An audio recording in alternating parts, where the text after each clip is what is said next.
Welcome and good afternoon, everyone. Thank you for joining us. My name is Tane West, and I'm a program coordinator with the Alice Paul Institute. I am joining you today from Paulsdale, which is Alice Paul's birthplace and childhood home.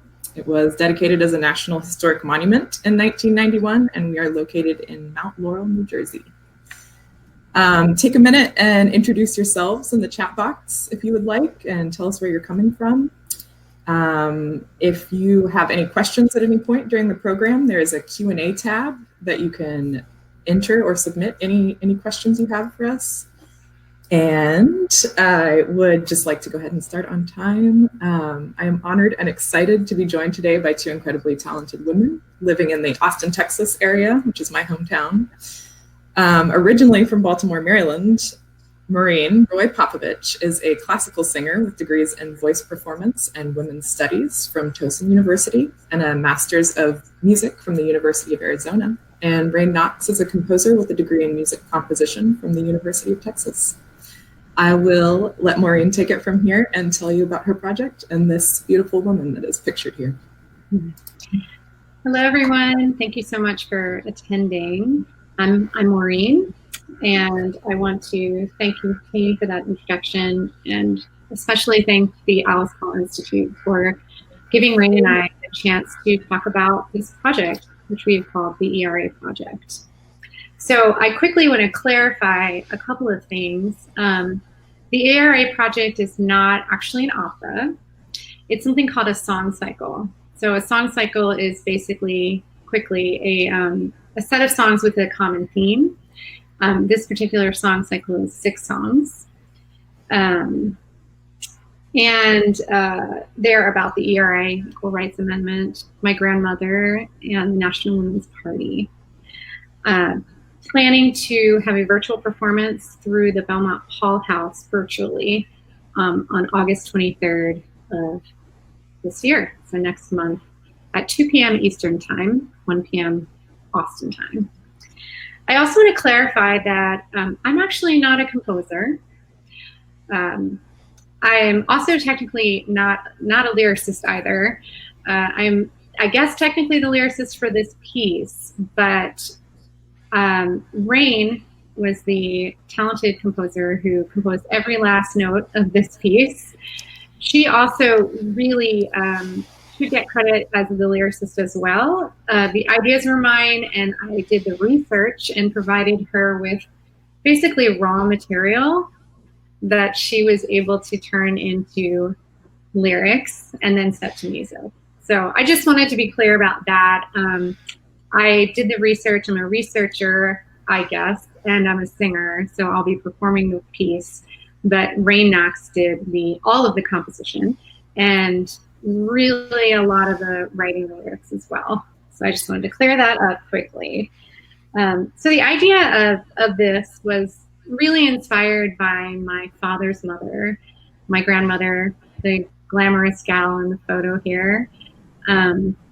She was, her name was Cecil Norton Broy. She was a very impressive lady, independent lady, ambitious lady, especially for her time. In 1943, she became the political chairman for the National Women's Party, and she held that position for 25 years. She worked alongside Alice Paul in the Belmont Paul House in Washington, D.C., working on the Equal Rights Amendment and other legislation to help women. So I was inspired by that, and she unfortunately died when I was only 3 years old, in 1977, same year that Alice Paul died, incidentally. So I never really knew her, but I've always idolized her. And when I went to undergraduate school, I added a women's studies major in my sophomore year, and that was a wonderful education to learn all about the women's movement, in addition to getting a degree in music. But when I graduated, I knew that I wanted to pursue my music career. I had a deep passion for human rights and interest in politics, but found myself more comfortable in the role of supporting as a volunteer. So I've gone on to pursue music motherhood, all the while volunteering as much as I can in any capacity possible, including, canvassing for politicians like Wendy Davis here in Austin. So when I thought about this project, it was like the perfect way to unite my passion for human rights and women's rights and my musical career. So in 2013, I became involved with a local opera company here in Austin, 1 Ounce Opera. 1 Ounce Opera's mission is to bring opera to unexpected places. They do a great job of that. They put operas on in bars and warehouses and do wonderful things. But another thing that they do is put on brand new works of music. So I've had the opportunity since joining that group to sing music of living composers who I got to know and work with, which is very exciting, and I've enjoyed it immensely. So the idea came to me, wow, I'm working with composers. I wonder if I could find someone who might be willing to work with me on writing a brand new piece about my grandmother and the Equal Rights Amendment and the National Women's Party. So in 2016, I approached Rain Nox, a composer who I admired, and she's going to talk a little bit about how that went. Go ahead, Rain. Sure. So Maureen approached me after this 1 Ounce Opera concert where she was singing some pieces and I had another piece being performed. And she just came up to me after the performance and said, hey, I really liked your pieces and I have this project that I'm thinking about working on. I really want a woman composer to help with it. And so she told me a little bit about it. And I think I immediately said yes, right? Yeah. I did. Yeah, because she's a wonderful singer and it's always such a treat to write music for someone who's going to perform it so beautifully. But also, her grandmother's story is really just a wonderful story. And it's also so relevant and timely to current affairs that I knew I definitely wanted to go ahead and work on it. So Maureen, did you want to talk about other things now? Or did you want me to talk more about how we started out with the process? I'd like you to keep talking. I have, yeah. Okay. So the first thing that we did is we got together and we made a list of how many songs we wanted and the types of things that Maureen really wanted to cover in each song. And I said to her, can we also come up with a goal for each of these songs? So for instance, the goal for the piece that was about her grandmother was to honor. And the goal for the final piece was to inspire people to take action. And so I used those goals kind of like a framework for how the pieces would be different from each other. And another thing that I would like to talk about a little bit is about the most challenging thing about this piece was that Maureen really wanted to include a lot of facts, so dates and names and historic events. And that kind of stuff is not always that poetic to talk about and to write music about and have someone sing to. And so that was kind of challenging. So there were a couple things I tried to do to make sure that it would be, good for the audience in addition to getting everything that Maureen wanted to get across. And so one was the use of repeated phrases. So for instance, in the final piece, there's a phrase that says, change is slow, but we must persist. And so I had her repeat that several times throughout the piece to kind of try to tie it together between the other things that she's talking about. And then I also used instrumental musical themes to tie together some of the pieces so that even when we were talking about a lot of different ideas, the audience would still go back to, oh yes, I recognize this melody. And so I'm hoping that I, made it an easy piece for people to listen to, even though it does really relay quite a lot of information. And then the last thing that I wanted to mention was the first piece is actually something that Maureen really did not anticipate putting in this piece. But as I was doing my own research and trying to learn a little bit more about it, I came across this speech by Carrie Chapman Catt. And it was a speech she did in 1920 to celebrate the 19th Amendment. And the speech was just so celebratory and poetic that I said, Maureen, can we please just put this as the first piece, even though this really isn't something we wanted to cover, because it'll be such a nice opening for the piece. It's just really celebratory and joyful and kind of a bright moment in, you know, what is really like the rest of the piece. I mean, it's a little heavy. I mean, it covers a lot of, you know, heavy topics. And so I thought this would really be a good opening. And so she agreed. And now I'll let Maureen talk a little more. Thanks, Rain. So I did want to highlight the fact that we chose this, that Rain chose this quote. As she said, when she was, she decided she wanted a positive start. We were thinking we would perform this in 2020, which is the 100-year anniversary of the 19th Amendment being passed. And so we wanted to start with a celebration of that happening. So in her research, she came across this quote. I believe you said you were looking for quotes by Alice Paul and didn't find anything particularly celebratory. But when she came across this quote, it was wonderful. Be joyful today. And it's just a great, the lyrics are wonderful. And Rain said it beautifully, so that the whole piece begins with this exciting celebration. For those of you who aren't familiar with the history, Kat and Paul were basically enemies. So when she first came to me, I thought, well, wait, I don't know about that. I don't know if I want to, you know, put Carrie and Kat's voice in this. Kat was very critical of Alice Paul, and Alice Paul actually, I mean, they, you know, they were women working together in with the same goal, but they didn't agree with each other's tactics.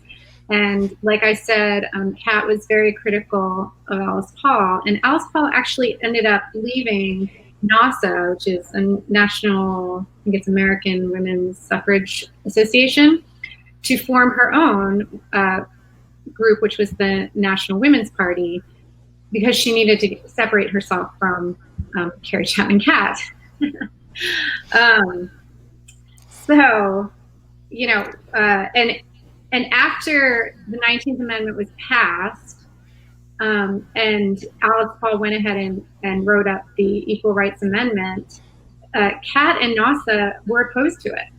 So why exactly are we using her words to start out a piece about the National Women's Party? I'm going to come back to that.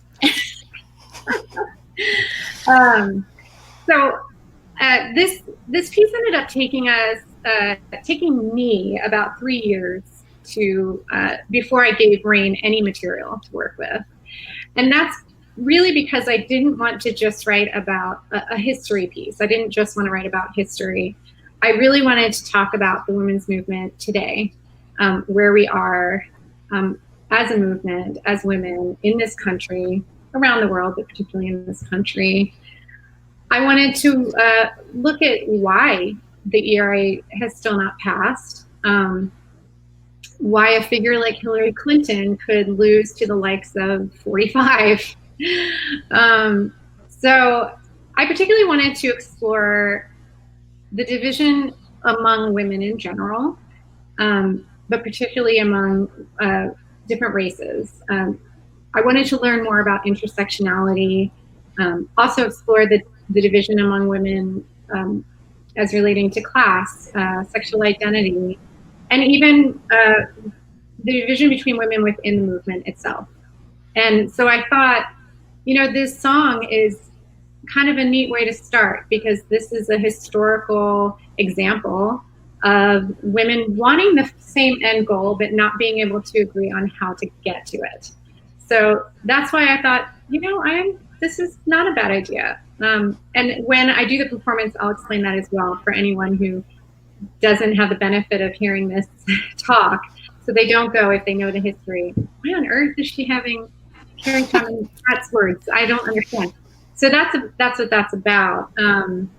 My original goal was actually to have a song or two sung by women of color, with the words being their perspective on the women's movement.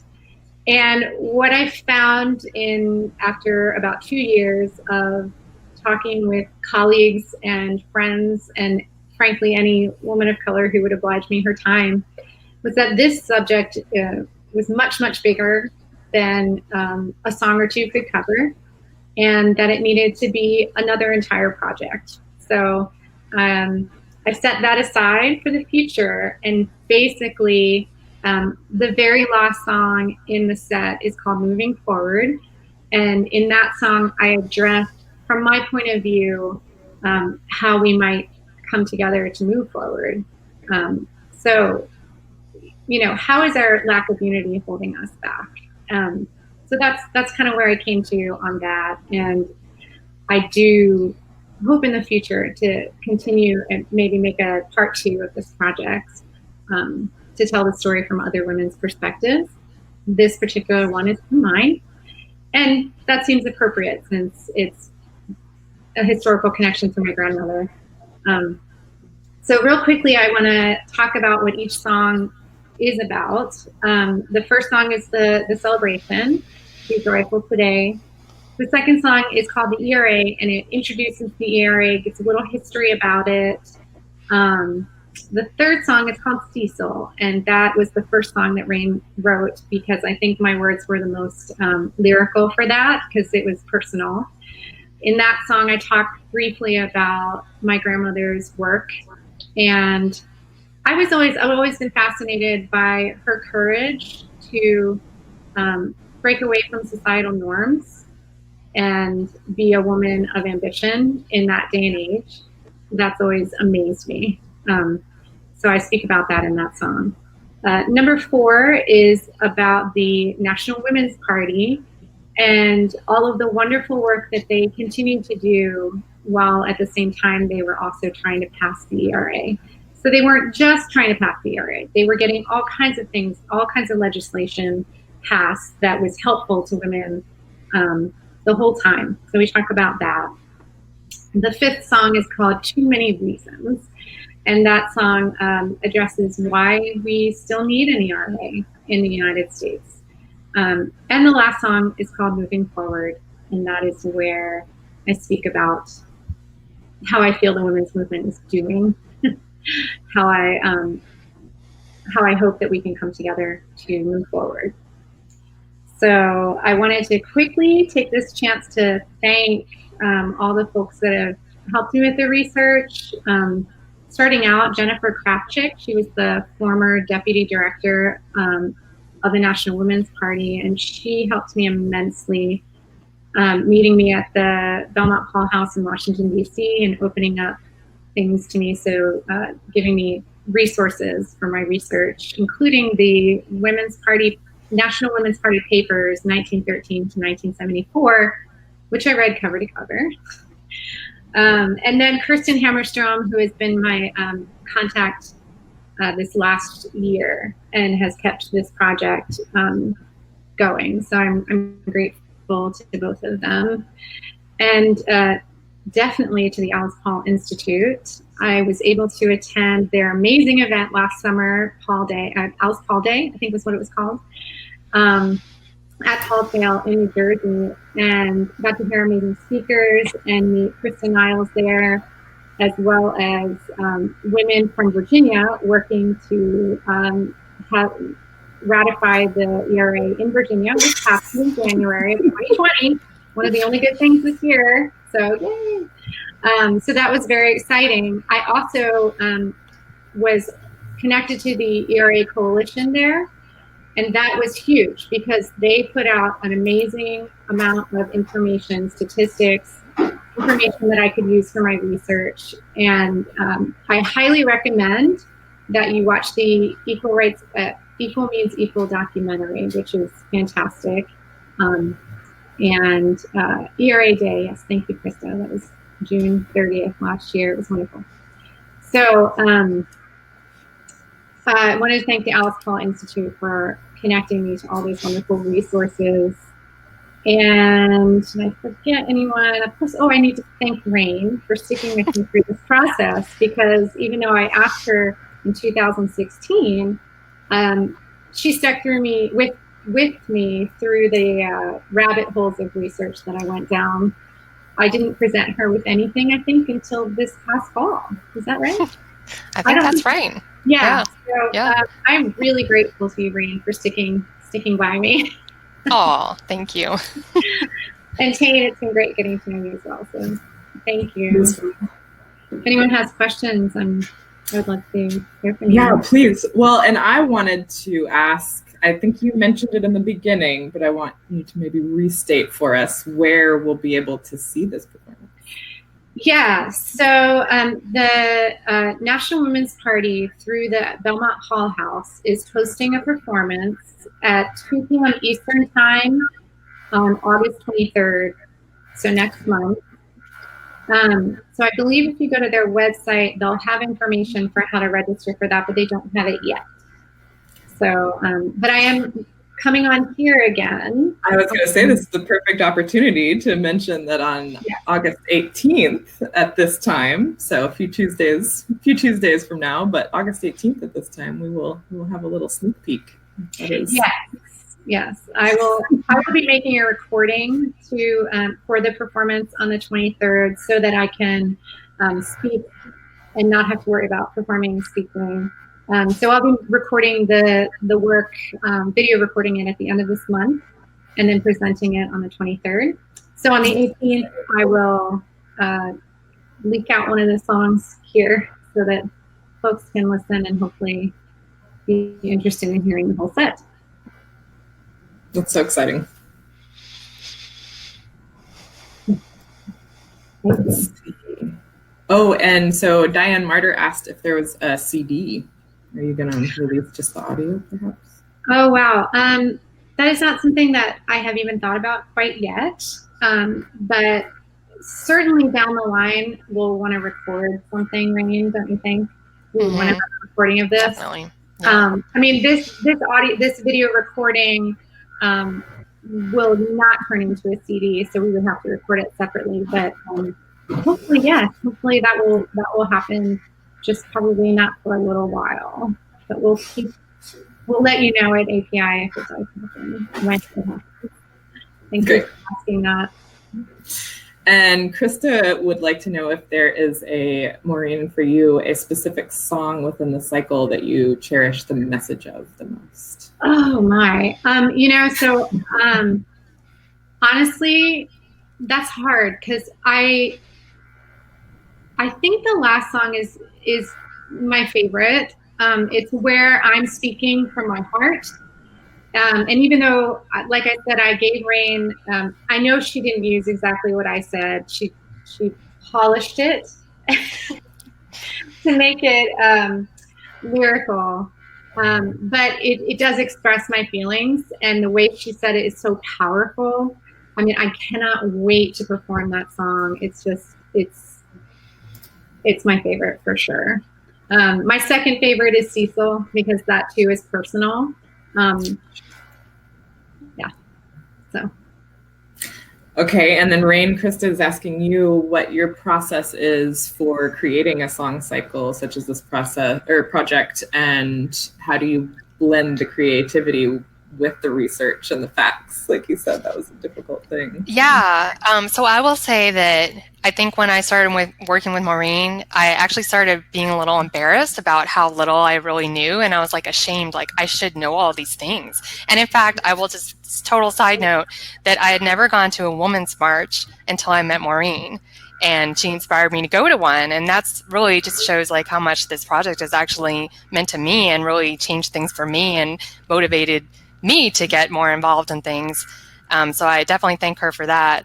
And also, typically, I write my own text that I set to music. And so this actually was also a little different experience because, I mean, Maureen had very clear ideas about what she wanted to get across. And so I kind of felt like, a lot of pressure to make sure that it also met her ideas. And so there definitely was a lot of her and I going back and forth, starting with the text that she wrote. But then I also felt like, oh, I need to know about this. So I did I read some books about Alice Paul and the National Women's Party. And I read I think there's a book called Equal Means Equal, also Why the ERA is Still Needed. I read that. So I did do, not like a huge amount of research, but I did definitely read up on things so that I would also understand where she was coming from, and also help her, keep the intent of her lyrics, but set them lyrically. And then this one was also a little different too, because normally when I write my own work, I just, do it in whatever order I feel like, whenever I feel like it. But for this one, it was like Maureen, she finished the lyrics for Cecil first because that was personal. And so I was like, okay, well, I guess I'm working on Cecil first.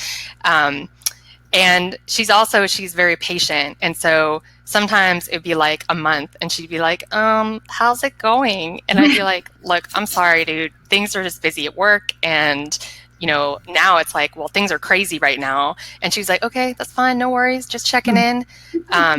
So really, I think for me, I'm an outline kind of person. And like I said, we started with this outline of what we really wanted to say with each piece. And so that was a really important part of my process, is to know, like, this piece is going to educate, and this piece is going to inspire, and this piece is going to celebrate. And that's kind of how my process works. That's great. Oh, thank you for sharing. Megan McGrath says, hi, Maureen. What's the most surprising thing you learned when doing your research? And this sounds like a good question for both of you, since you both did some research.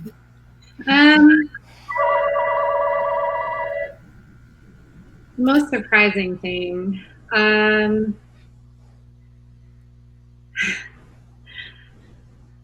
Two things. One,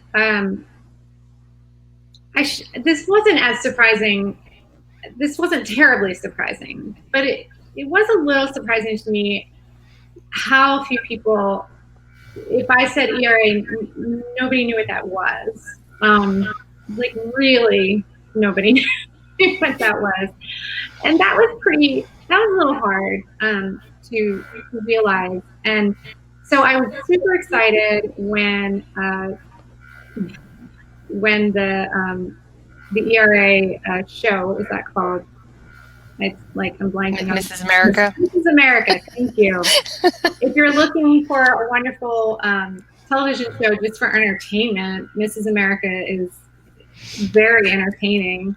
But I was thrilled that it was just being put out there in a way that was for entertainment, and hoping that it would make, the words equal rights amendment something that people went, huh, what's that? What are you talking about? So that's actually something to check out if you haven't already. The other surprising thing was really about related to women of color and my experience with the division in the women's movement. And I knew about the history, but it was a little hard to come across how real that division still is in today's movement. So that's why I'm going to dedicate a whole other project to that. So thanks, Megan, for that question. Rain, do you have anything you can think of that was really surprising to you? I don't know that there was anything particularly surprising, but I will note something that I found just kind of fascinating, and that is, I think Maureen shared with me her grandmother's resume. Isn't that right? Yeah, and one of the things on her resume is it lists what her husband does for a living. And I just thought that was just beyond fascinating. Like, that is part of her credential, is what does her husband do for a living? And that was just very interesting to me. Yeah. Wow. Yeah, that is interesting. Yeah, I have it right here, actually, her resume. I found it yesterday. And there's 4 paragraphs on my grandfather, actually. And 1 paragraph on her first husband who died, actually. So, it's fascinating. Yeah, yep. How times have changed. Yeah, I might get more work if people knew what my husband did, because he's pretty interesting. Maybe I should add that to my resume. I have one more question. Paula Closen asked, will the performance be on YouTube? I would like to show it with an opening of our all-female 30 artists art show. Oh, And so wonderful. in celebration of women. And she said she could also add it to our video with your permission, and all the best with your project. Oh, thank you. That's amazing. I would love that. So it will be my recording. So, I mean, even if the National Women's Party doesn't have it open or on Facebook or on YouTube, I can add it to YouTube. So perhaps you can contact me personally. One question I had, Teen, is there contact information for folks here if they want to contact me? We asked for their email with registration, so we should have anybody's. So yeah. Okay. Paula, I can reach out to Paula. Can they contact me though? Oh, I'm sorry. We can put do you want to put your email in the chat? Sure. I'll put that here. Because I would love to talk to you about that and make sure that happens, because that's amazing. I would be honored to be part of that.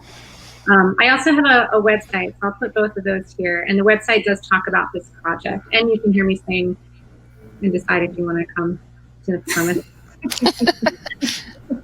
So,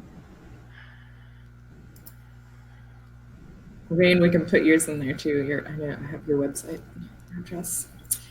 Well, I want to thank everyone for joining us this afternoon. This was perfect. It was wonderful to have you both on here with us too. Our Tuesday meetups and having just some talented artists with us today. And I really appreciate all the work that you've done for this project, and I can't wait. Can't wait. Thank you. Thank you so much for having us. Yeah. Both. And I look forward to August 18th. Yes. Yeah. That's wonderful. Well, thank you, Alice Paul Institute. Thank you, everyone who attended. I really appreciate it. Cheers to 100 years. Yay. We'll see you again soon. All right. And for everyone attending, I am just going to put up a slide that has a little bit more information about some of our programs coming up this summer. And thank you again for joining us this afternoon. Bye. Bye.